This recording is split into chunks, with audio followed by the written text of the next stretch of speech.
Hello, everyone, and welcome to Randy's Old Time Radio Shows. Here you can listen to your favorite mystery, suspense, intrigue, or comedy shows. You'll also find shows you thought were lost to time and shows you never even heard of. You just might find a new favorite. If you appreciate my efforts to bring you these shows, please consider leaving a comment, giving a thumbs up, and if you really enjoy these shows, please consider supporting the channel. Now sit back, close your eyes, and enjoy another Old Time Radio Show.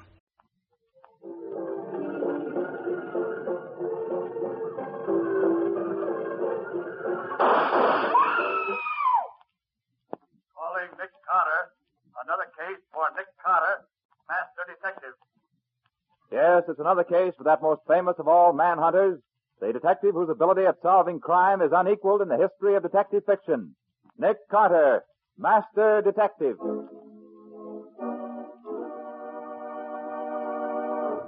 Tonight's curious adventure is Death Across the Track.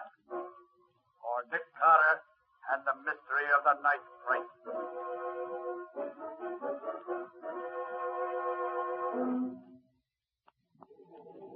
Well, Mr. Nicholas Carter, I've learned one thing about you during this long train ride. That's interesting, Patsy. Provided it doesn't reflect upon my ability as a detective. But it does, Mr. Carter. One of your rules is never to overlook an obvious clue. Quite right, Patsy. Well, this time you've missed one. But we're not in the case yet, Patsy. Until we arrive at Midland Junction, I don't start to investigate the murder of James Fitzpatrick, the railroad detective. But when we get off at Midland Junction, then I'll be a bit... That's just it, Nick. We aren't going to get off at Midland Junction. You overlooked the very obvious clue that's printed right here in this timetable. Yes? Yes. This train doesn't stop at Midland Junction. Why are we stopping way out here in the country? Because Midland Junction happens to be way out in the country. They're stopping the limited just for us? Just for us. You see, the clue you found is counteracted by another you didn't know about. And that is that I happen to be handling this case for the Midland and Eastern Railway. It was their best detective who was murdered. They called on me to pick up where he left off. Well, come along, Patsy. This is where we got off. Okay, I'm coming. Watch that high step. Thanks, Nick. You're Mr. Carter? That's right. And this is Miss Patsy Bowen. How do you do? How do you do? I'm Roger Baybrook. I'll talk to you about the case after the limited pulls out. Stay right here until I come back. Roger Baybrook? Well, I've heard of him, Nick. Isn't he that big real estate man who bought up a whole county just so he could run it the way he wanted to? That's right, Patsy. And this happens to be the county. He owns nearly everything in it except the right-of-way of the Midland and Eastern Railway. He just came in on it. Look at all those men with shotguns Baybrook's bringing back from that water tank. They're deputies, Patsy. Probably out looking for the man who murdered James Fitzpatrick. I suppose one of them is the sheriff. They all look dumb enough.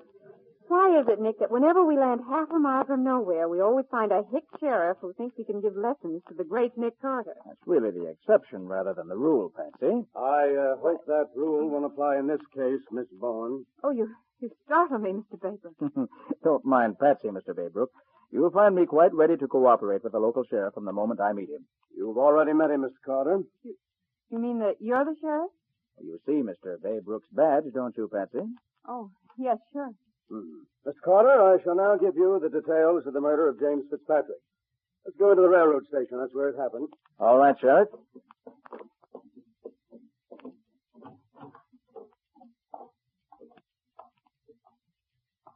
Hello, Mrs. Fitzpatrick.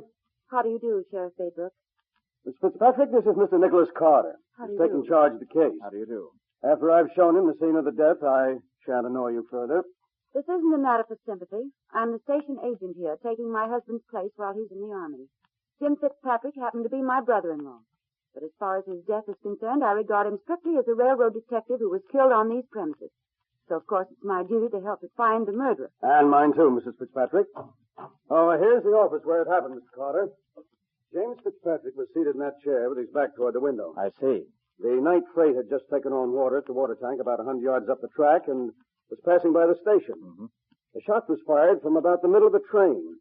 The bullet smashed the window and found its mark in Fitzpatrick's back. A revolver bullet, Sheriff? No, a rifle bullet from a high-powered Mannlicher rifle. A firearms expert identified it this morning. I see. And what was the speed of the train as it passed the station? About 20 miles an hour? Well, that or a trifle less.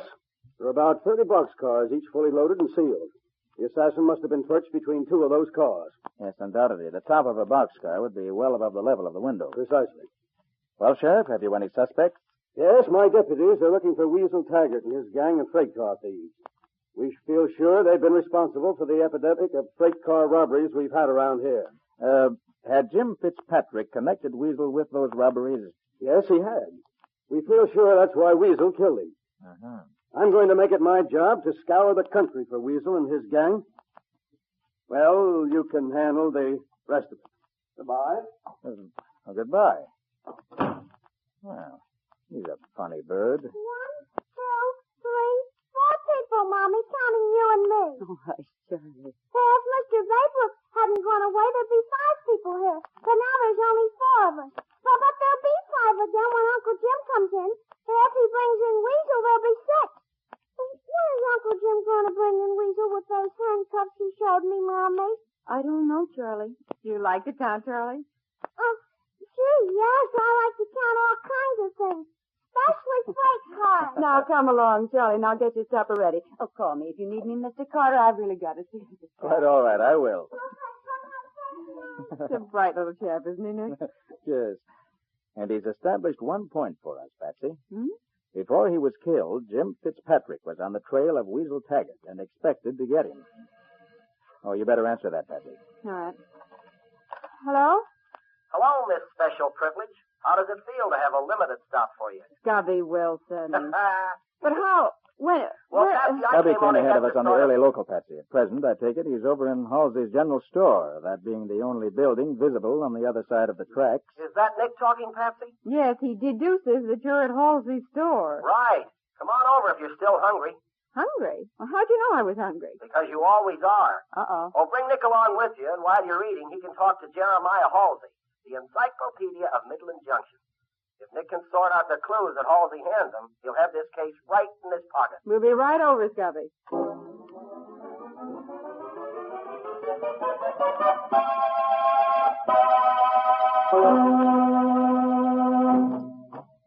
Hello, Scubby. Oh, hi, Nick. Mr. Halsey, my friend. The intelligent one is Nick Carter, and the beautiful one is Miss Patsy Bowen. Oh, Scubby. How do, Bo? Glad to see you. How do you do? Come in, Sid. Mr. Halsey owns this general store, Nick. It's the only store around here. Well, I may own it now, but if Weasel Taggart has his way about it, I may not own it long. Weasel's tried 3 times now to steal my stock away from me. Maybe next time he'll succeed. Come on, Patsy. The food department is over here. You don't have to ask me twice. Tell me, Mr. Halsey, when did Weasel Taggart try to rob your store? Oh, 3 different times.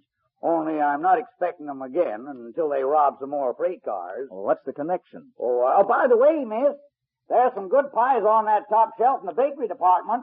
Apple 10 cents and cherry 15. Okay. Yes, Mr. Carter, every time Weasel's gang robbed some freight cars, Jim Fitzpatrick got together a bunch of deputies and went out hunting them. I see. And that left nobody hereabout, so they tried to rob my store. And what did you do about it? Well, scared 'em off every time. Just outsmarted 'em. That's what you got to do with people who try to take what belongs to you. Now, take Roger Baybrook, for instance. From the first day I saw him, I knew he wanted to buy up this whole county, so I went ahead and bought up a lot of property myself. I knew just what he wanted, and I sort of tried to beat him to it. Well, we did a lot of buying and selling, him and me, and after it was all over, Baybrook owned 10 times the amount of property as I did, but it cost him 100 times more. Now, who would you say was the smarter? Well, that depends on the property, Mr. Halsey. But if your story is correct, Baybrook did pay too much for that old right-of-way belonging to the Midland and Eastern. Well, he wanted it because it ran across the middle of his farm. He could have got it free if the franchise hadn't been renewed. That's what he was waiting for after young Tom Prentice tipped him off to it. Only Jim Fitzpatrick found out his game and blocked it. And how did Baybrook feel toward Jim Fitzpatrick after that? Well, he was mad enough to murder him, only he didn't say so. Baybrook just swore he'd get eaten with the railroad, and he has, by getting himself elected sheriff.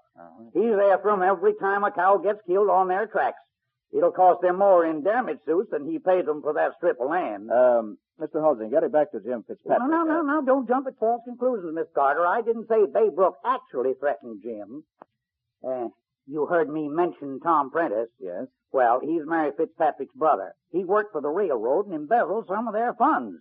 So he told Baybrook about the right-of-way, hoping Baybrook would pay him for the information. I suppose Jim found out about that, too? Oh, of course. And Tom wouldn't pay the money, so he went to jail. Here, you can't eat all those cherry pies. I'm saving that last one for Mary Fitzpatrick. Here, come on now. Hand it over. Eat some apples and fish. Be right back, folks. I'm going into the shipping department for a paper bag. Well, Nick, did the local encyclopedia turn out to be a gold mine? I was just striking pay dirt, Stubby, when he got sidetracked on those cherry pies. I'd say this store was a gold mine. Gosh, it's as big as a barn that's filled with just about everything. Everything except customers, Patsy. If I hadn't been around, Halsey would have been alone all afternoon. And why in the world does he keep all this big stock? A big stock brings a big trade. That's the motto Halsey keeps quoting.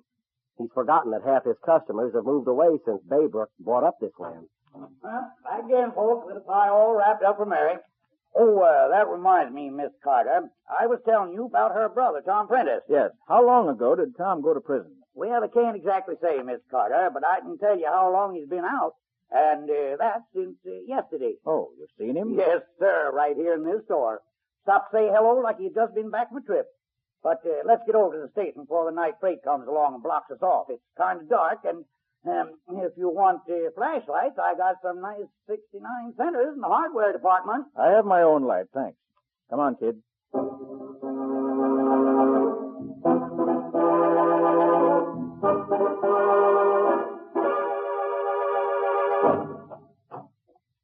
Oh, Mrs. Fitzpatrick, we're back. Hello. Mr. Halsey will be along in a few minutes with a friend of ours, Stubby Wilson. Hello, Mr. Carter. Well, hello there, Charlie. Hello there, Charlie, darling. I told you to stay in bed. Oh, but I have to work, Mommy. If Uncle Jim isn't here, I've got to count the freight cars and report.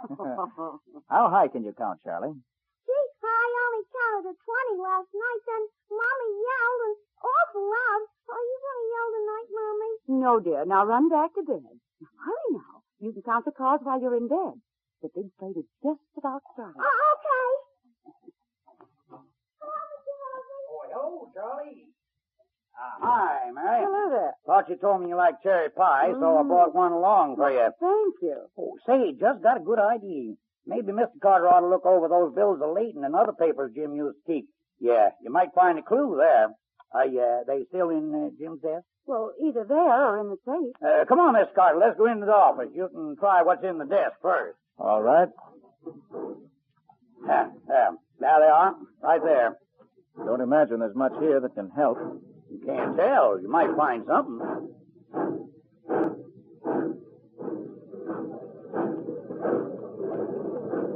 No, Mr. Halsey. Afraid there's nothing here in the desk that I can use. You're sure now, Carter? Did you look real careful through that pile of papers in the wire basket? Yes, I did. What about that old safe in the corner, Mrs. Fitzpatrick? Maybe they're in there. Well, I don't know the combination, Mr. Carter. Jim never gave it to me. Don't let that worry you, Mrs. Fitzpatrick. Nick opens safe doors almost as easily as you open an icebox. Well, I'll go and give it a try anyway. Killer's out there again, riding the brakes like he did last night. Are you hurt, Nick? No, Patrick. If I hadn't gotten up from that desk just when I did, that bullet would have gone right through my head. We gotta stop that freight. The killer's on it. I'll telegraph the next station to flag it down. Haven't got the sheriff to search the train. That won't do any good. The killer will jump off as soon as the train gets out of town. There must be some way of catching him, Nick.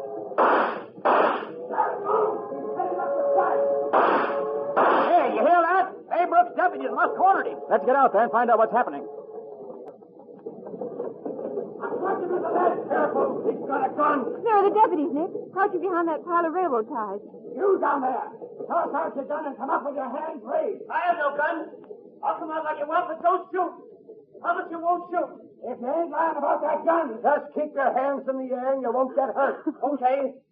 I'm coming out. He's reaching. Come out of here. Don't take all night. You shot me in the leg. They ought to put another bullet through your heart, you dirty killer. I'm not the killer. Hey, you know who that is? Yeah, Tom Prentice. Is it your brother, Mrs. Fitzpatrick? Yes. After what happened last night, I made him hide in my attic. Well, why didn't you tell us? I was afraid he'd be blamed for killing Jim. Oh, never mind explanations now. He's been shot. He needs a doctor. I'll go call one. Oh, Tom. Tom, why did you leave the station? Why didn't you stay where you were? I heard the gunshot, Mary. The freight was passing, and I knew the killer was on it. I wanted to hop the freight and try to catch him. You thought the killer was on it. Now that's a hot one. You were on it, Prentice. If our bullets hadn't made it hot for you, you'd still be on it. I had just hopped on when you started shooting. I tell you, I was going to try to find him. Hey, what's happened? What's going on here?